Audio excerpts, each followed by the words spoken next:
Hello, everybody. Number them 1, 2, and 3, or No, it's fine. I'm going to talk to this Susie, one. Sandy, Maggie, I'm going to talk to this one because this is both of us. Susie. What's up, What's up, everyone? Welcome to Dope Talk Shanghai. It's not Dope Talk Shanghai. It is. Hello, everyone, and welcome to Dope Talk Shanghai. Today's episode is about being a game changer. You know, if you want to enter this industry, Shanghai is full of opportunities. It's full of people. It's full of business. It's full of entrepreneurs. But to really do something, you have to shake the city. You have to grab it by its, you know what, and shake it. In order to do that, you need to be a game changer. I'm sitting with a real one right now from the UK. He's been here for 4 years. We have a huge story we're going to talk about and share with you guys. We're going to talk about a plethora of things. So make sure you tune in for the whole episode. Guys, welcome the first guest, John. Pleased to meet you, Amadeus. John, first things first. Are robots eventually going to take over the world? I was in a recent discussion with some people around this, and my theory is very different from your Terminator 2 Judgment Day or your Matrix stories of the robots are going to take over the world and going to destroy us. My theory is more around human evolution. So, at the moment, we're automating a lot of jobs. Robots are taking over jobs from people. But at the same time, around the biomedical industry, we have. I'll start that again. But, no, it's okay. It's okay. Keep on flowing. But around the same time, with the biomedical industry, we have advances in understanding the human brain and understanding brains in general. You have people reading the brain of a mouse. They train a mouse to navigate a maze and to complete the complex task, and then it gets a treat. They can download that mouse's brain, upload it over the internet into another mouse, and that mouse instantly learns the maze. Oh my goodness. So you can pretty much, transform data from one animal to another. Yes. Can that be done with, well, eventually? Eventually they'll be able to do it with humans, and if they can transfer it from one animal into another, eventually they'll be able to download a human mind into a backup, or a human mind into a computer. With the advances in quantum computing, yes, we will get there. So are robots going to eventually take over and replace humans? So I think robots will actually become humans. We are going to slowly start to look for advances. As we begin with genetic manipulation, we're taking humans and we're improving them. Our neighbors are going to be advancing little Timmy going to school, and little Timmy is going to have an intelligence boost that the parents have paid for. So now you as a parent have to pay to boost your own child. So how far do you see that coming? Because that's a long ways ahead. How far do you see that coming? How realistic is it? Genetic advances probably in the next 20 years. 20 years. The downloading our consciousness, it's really hard to say. Within the next 75 to 100 years, the way that things are advancing, it could be much sooner. So iRobot isn't really going to happen? iRobot isn't really going to happen because we will have become the humans. The humans will have become the robots. So do you think, human... All right, so let's take a step back a little bit. So, you've been here in Shanghai for 4 years. So can you tell us, briefly introduce, what do you do here in Shanghai? Okay, I run a data analytics company called RapidMiner China. And we sell a software called RapidMiner. And it's one of the leading analytical tools globally, with around 250,000 data scientists using it every day. We are expanding out within China, building up a lot of partnerships with companies, but also trying to educate people about data analytics overall. Because we talked about the future just now of what will eventually happen. But it's not there yet, and most companies do not need that. They need something smaller and lighter so that they can compete with other companies that are much more advanced, such as Tencent and Baidu. What level of a company do you have? Because I hear the term, data a lot, and so what level of a company do you think you need to start worrying about data? Is it for the solo entrepreneur? Is it for the 5-person business? Is it for the 10-person business? At what scale of the company do you think they should start worrying about, data? All levels. All levels. Particularly in business. Okay. And that data can be, if we take a 5-person company or an entrepreneur, if you're working in the digital space, then yes, you need to be tracking your website and understanding your visitors and being able to scale on a smaller number of people. If you're someone selling melons at the roadside, you need to understand data. You might not need data analytics software. You might be able to just do it on your head or a sheet of paper, but you need to know how many watermelons you're going to buy and how many watermelons you are likely to sell. And you predict that every day because you go to the shop, you stock up on your watermelons, you know how many to cut, harvest, and then where to place your van to sell them to people biking past. And if you get it wrong, you may lose money that day. If you park in the wrong space, then you might not have enough people passing by. All of these tiny predictions, people need to consider even when they're a business that you wouldn't consider as being data and computers. It's all about data. So when you say it's all about data, for example, I'm a small entrepreneur, and I'll just use myself as an example. Then I'm an entrepreneur, and maybe you can consult me this. Maybe I need some help on this. If I'm doing videography services for people, and I literally go take my cameras, shoot videos, collect money, shoot videos, collect money. What do I need data for? So how would you need to sell me? Okay, you need to data. I'm like, I shoot videos, and what do I need data for? Well, what do you collect your video on? Is it film that you use? DSLRs. All that is data. You're actually a data collector right now. So you have here Susie, Sandy, and Maggie behind the cameras, and you're collecting data as we're filming your show. All of this is gigabytes of data that you're collecting and processing. You're combining that data together. When you're editing the show, you're actually combining 3, 4, 5 different sources of data because you have your sound, you have your cameras, and each one you're deciding how that data will fit together to tell a story. All right, cool. And so I know you're a big fan of Jack Ma and Alibaba. Not a big fan? I like his principles, and I think he's a very great businessman. His singing is much better than mine. His singing? His singing is very good. I never heard him sing, but he did say something. He said, I wrote it down. He said, he said robots will continue to disrupt the world we know, right? He said, the disruption will cause conflicts and of 30 years of pain. Yep. What does he mean? What does he mean by that? So he said robots will cause 30 years of pain. Yes. This is something that you see happening around you. At the moment, a big advancement, and the big advancements in robotics are towards self-driving cars. So self-driving cars are a fantastic idea. You can buy a car and it can drive, it can park for you. But there's a problem with that because there's a whole industry around Shanghai of the taxi cabs. There's over 100,000 taxi drivers employed in Shanghai. If we replace them with self-driving cars, what's going to happen to them? How are they going to feed their families? We are on the brink of both a huge technological advancement and a huge amount of economic hardship.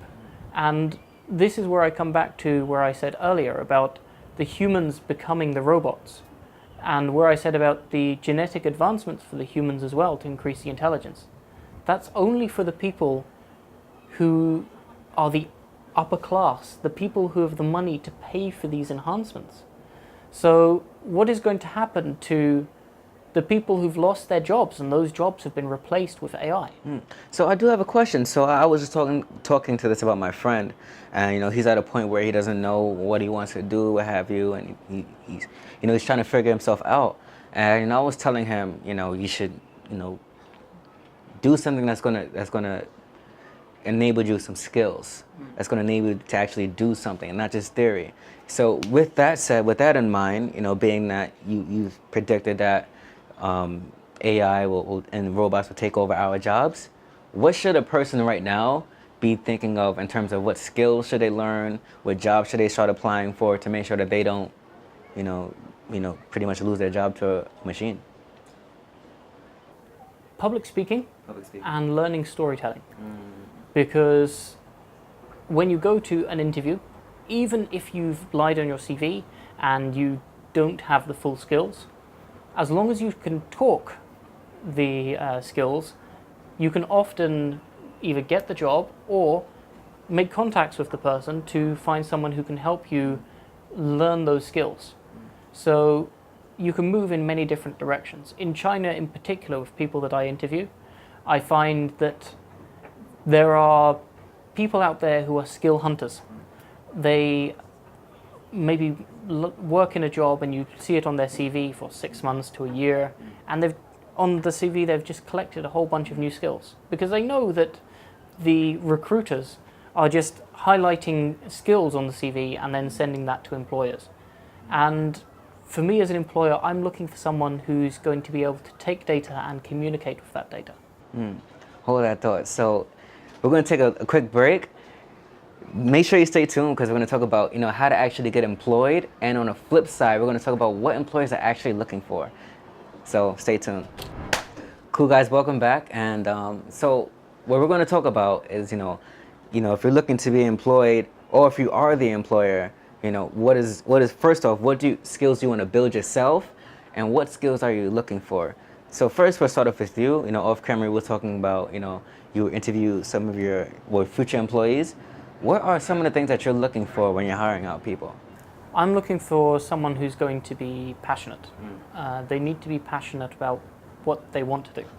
It's not just about saying, oh, I want to be a data scientist because data science is the in thing at the moment, and so I want to learn about data. It should be that they want to be a data scientist because they're passionate about data and they're passionate about communicating that data to other people. Do you have anything else? A second thing you're looking for? Well, I have a whole heap of things. Yeah. I have a tick list that I need to go through. I'm actually determining if there's a pattern right now. I think there might be a pattern to this. I just want to know your second thing you're looking for after passion. I'm looking for passion. I'm looking for experiences with data. Oh, okay. So you can't just be passionate about data and not have done it. You need to have followed your passion somewhere. And this is where we follow the story through. Because if you've got experience and you're following your passion, you'll take something and you'll start to work on that data and you'll start to be following it through. I've seen a lot of CVs from people where they'll just start and be going, as I was mentioning, collecting different skill sets as they go through. And this is showing that they're not following their passion through. They go, okay, I'm passionate about data, and I'm not going to follow that passion in one direction, I'm going to follow it in several different directions. And this makes it difficult for me to understand what their work ethic is.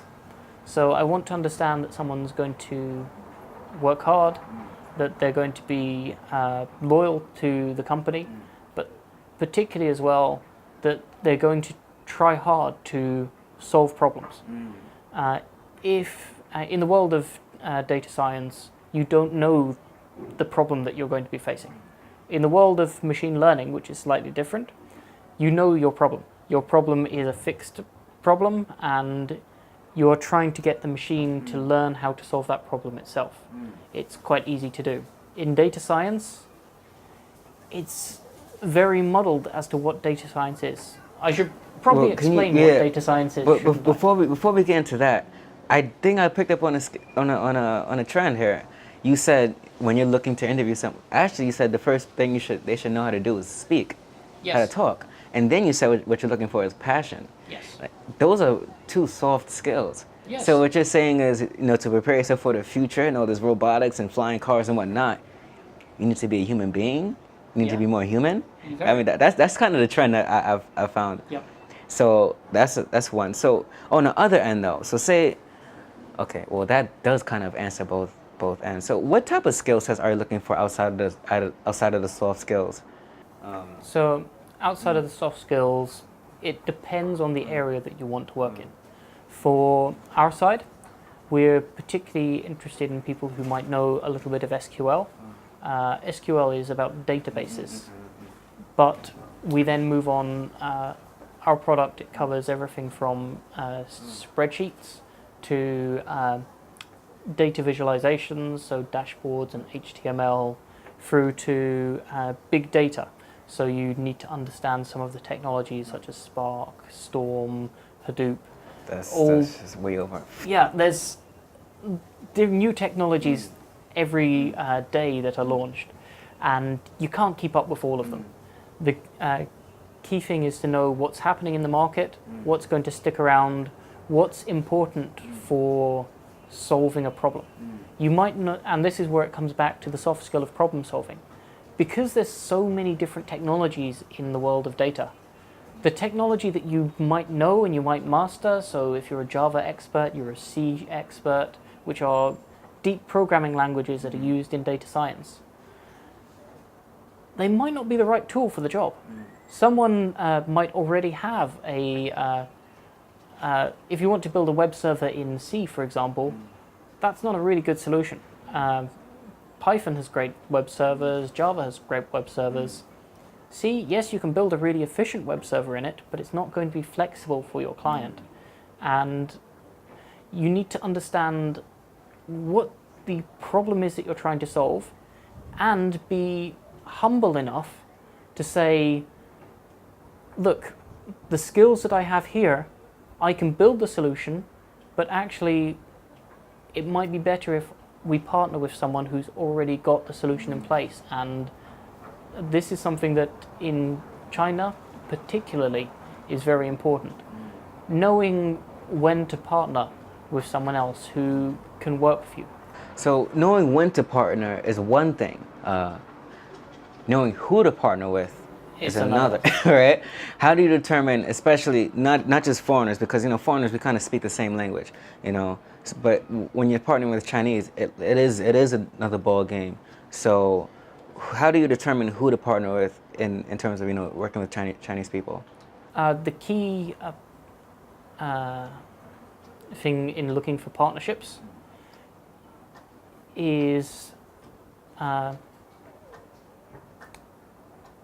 recommendations, I would say. You can have recommendations from people by describing your problems to them and having a wide network of people who can help you solve a problem. And you can describe a problem and look for many different people that could solve that problem for you. It may be that the partner that that you've been recommended to doesn't have everything that you might want, but they're a great company to work with and to partner with, and together you can build the right solution. Have you ever had an experience where things went the wrong way, in a partnership?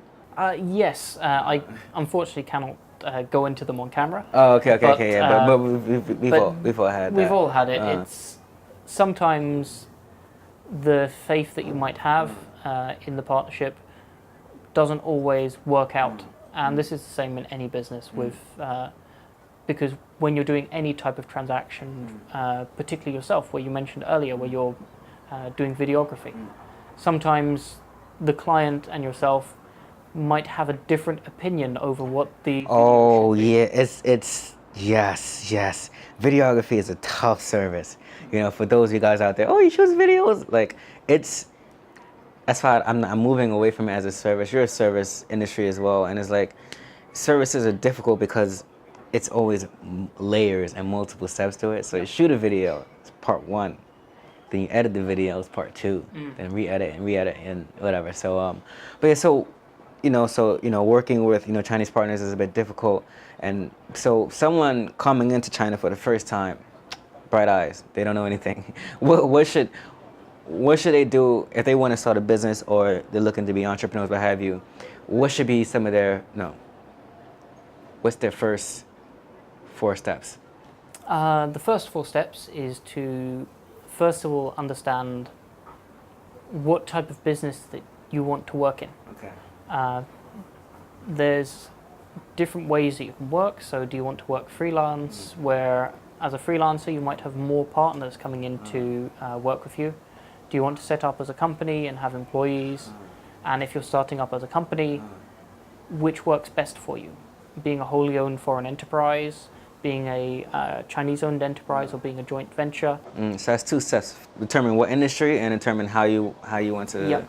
You don't have to determine those steps immediately, but when you're coming into China, you first of all, let's say you're wanting to, start a data analytics business, for example.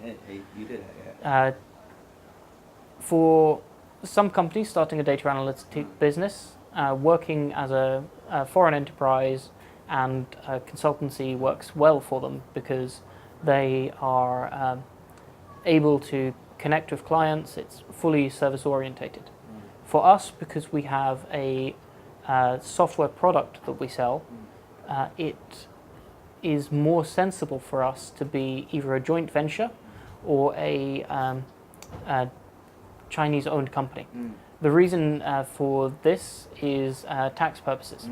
If you're a US company selling software into China, you have to pay 17% software VAT and a further 10% withholding tax on the products that you sell. Whereas if you're a Chinese company, you only have to pay the VAT. The tax in China can be very difficult to manage. So understanding and keeping your tax receipts. So always, whenever you're in a restaurant, ask for fapiao. So going for the first 4 steps. So know what industry, know how you want to set the company, and just to clarify, what's the 3rd and 4th? The 3rd and 4th is making connections. Making connections. Making connections and making connections. So how does one do that? So make connections. Yes. WeChat is a fantastic tool in China. There's WeChat and QQ for meeting people, going out. There's a lot of WeChat groups specifically for everything from design to data. And once you're in that, you will find that there's a lot of events. So meetup.com is another place where, if you're a Westerner, you can go to meetup.com, find an English language site, search for data events in Shanghai, find events that you can go to and meet people in your industry. From meeting people in the industry, you will have WeChat. For people who don't know, for YouTube people, WeChat is WhatsApp on steroids. You can send instant messages through chat. You can pay your phone bill on it. You can pay your gas bill. I'm just going to go on record and say WeChat is the most powerful app in the world. And I mean that, like you literally can do. I found this house on WeChat. I paid for it on WeChat. Like I connected with the person on WeChat. Like, it's crazy. One final couple questions, right? So here in Shanghai, is it more important to build a business or a brand? I would say in Shanghai, it's more important to build a brand, because yes, you can build a business, and it's important to consider your business strategy and how you become entrepreneurial. But in Shanghai, you have many people coming here from overseas. This is particularly for us who are foreigners in China and coming from overseas. There's a lot of stigma against people who are English teachers here. And people come here as English teachers sometimes because they're looking to build something new in China. They don't want to be an English teacher, but for them, even though there are better English teachers who are Chinese, the Chinese cannot get the job because there's a white face coming over, and the white face is what sells to parents. Yeah, I was just talking about this the other day with a friend. It was like, actually English teachers here in Shanghai, they make a lot of money. Yes, But they can. I was saying like, yeah, they make a lot of money, but like a handful of them, not all of them, but a handful of them like really like spiritually broken, because they come to this city and they want to do something else. They want to start their own thing, what have you, but they can only teach, and maybe because of whatever the circumstances are. So a lot of them, they come here, they make a lot of money, but they're pretty much broken, like, So how does that fall back into building a brand or for yourself? You have some people who come here because they're broken and they're not looking for anything else, but you have some people coming here who are wanting to make something of themselves.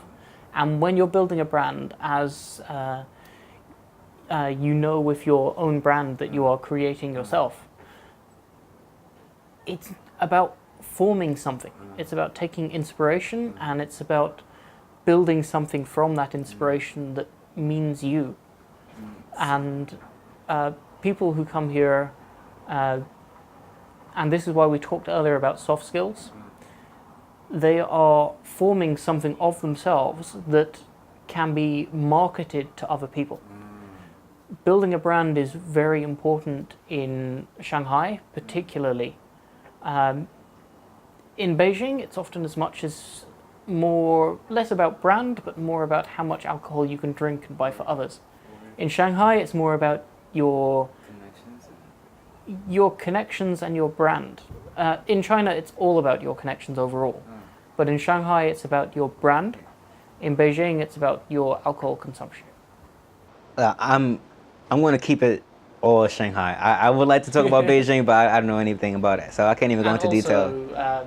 You have a design background, so Yeah. it's good to talk more of brand. Yeah, exactly. So of course I fall in. I have a bias towards that. So I guess I want to end on this note. What does it mean to be a CEO? To be a CEO is to be the figurehead of a company. And this can be if you're a one-person company, or it can be if you're a 100,000 person enterprise. You are the figurehead as a CEO. If something goes wrong in the company, you are the person who takes responsibility for that. Everything feeds up to you of the responsibility of the company. If the company is very successful, though, you are also the person who, as the figurehead, has to pass all of that success down onto other people. There's a lot of responsibility as the CEO, as the gateway. You have to allow success, or success, failure are probably two strong words. Let's say the good and the bad, the yin and the yang, to flow through you as the figurehead of the company, and to pass it forward and back, and to represent. So can anyone be CEO? Are entrepreneurs born, or are they made? Anyone can be a CEO. It takes only a few people who can survive being a CEO. It can be a very difficult task because, as I said, you have to take the success and pass it down to others. You have to take the negatives and absorb the responsibility for that. You see many companies where if something goes wrong in the company, the CEO is the person who takes the fall for that. They are the person who ultimately is responsible always. And this is something that you should never forget as a CEO and running your own business, is that you are ultimately responsible. Even if you have 100,000 employees, even if it wasn't your division or something that went wrong and it was someone else who damaged your brand, no, you are the responsible person. You are the person who is the figurehead and is ultimately responsible for everything that 100,000 people are doing. So I'll end on this note. Shanghai and one word. Speed. Thank you so much for watching an episode of Dope Talk. Amadeus, John. Make sure you subscribe to this channel. See you guys next episode. Peace out.